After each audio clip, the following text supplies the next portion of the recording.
The internet is about to change forever. In fact, we are on the verge of the biggest innovation in decades, and it's called Web 3.0.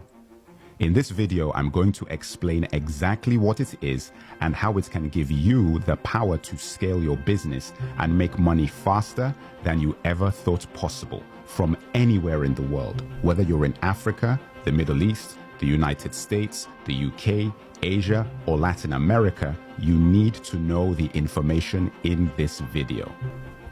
Pay attention. Do you sometimes feel like the internet is spying on you? Do you find that suddenly you're seeing ads and videos based on things you clicked on days or even weeks ago? This is not your imagination. In order to understand what Web 3.0 is, we have to go back to the beginning. Web 1.0 came out in 1989 and was just a series of basic web pages. A user could only read information but couldn't send information back. Essentially, you were browsing websites. I remember this era clearly. I was in boarding school and only a handful of students even knew how to use the internet. In essence, it was truly decentralized and represented real freedom on the internet. That changed fast. Web 2.0 came out in the year 2000 and continues to this day.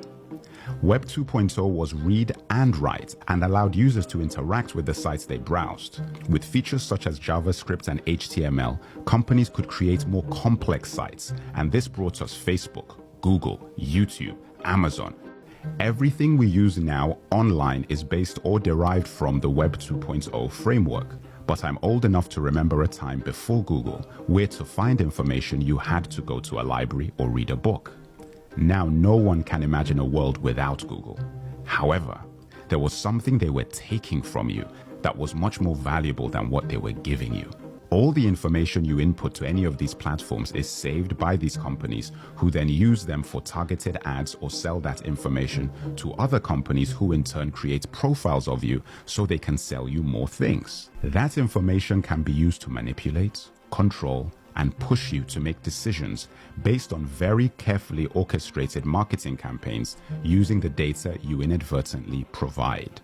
You remember Facebook got into trouble over this, and Zuckerberg, in an attempt to clean up its image, even had to change the branding to Meta? The reality is Facebook owns Instagram and WhatsApp. So if you think quitting Facebook takes you out of the ecosystem, but you still have either of those other apps, it's the same as driving a Lexus. You're driving a Toyota with a different logo on it.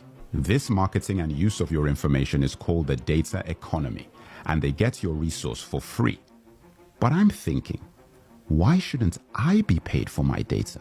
Now, since the Facebook fiasco, laws were changed, so you now get that cookie permission screen.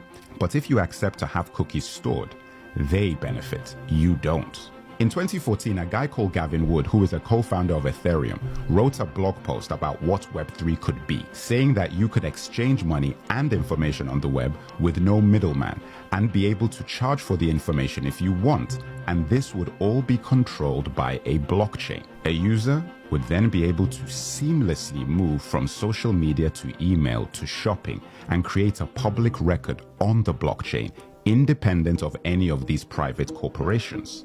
At the time when he wrote this, this was a radical concept that most people rejected.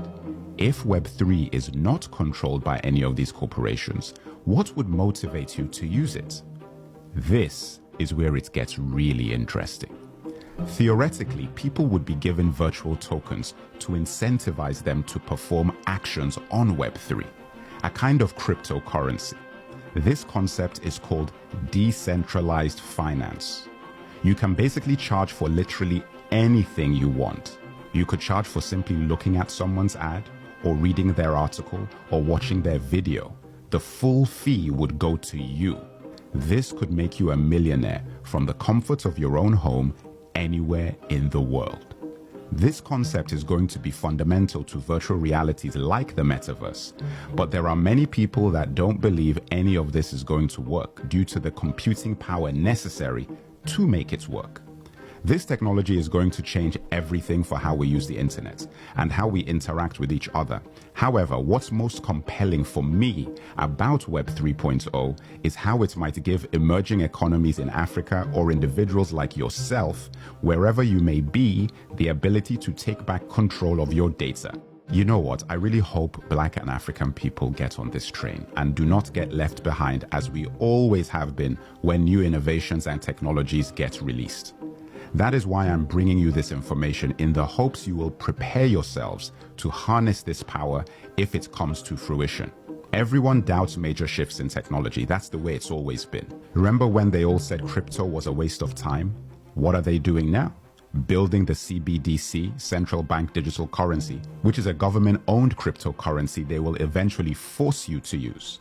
My special edition video on CBDCs is on my YouTube page with more detailed information everyone must know. If you found this video informative, consider subscribing to my newsletter at the link in my bio, where I share my thoughts on culture, society, media, Africa, and the diaspora.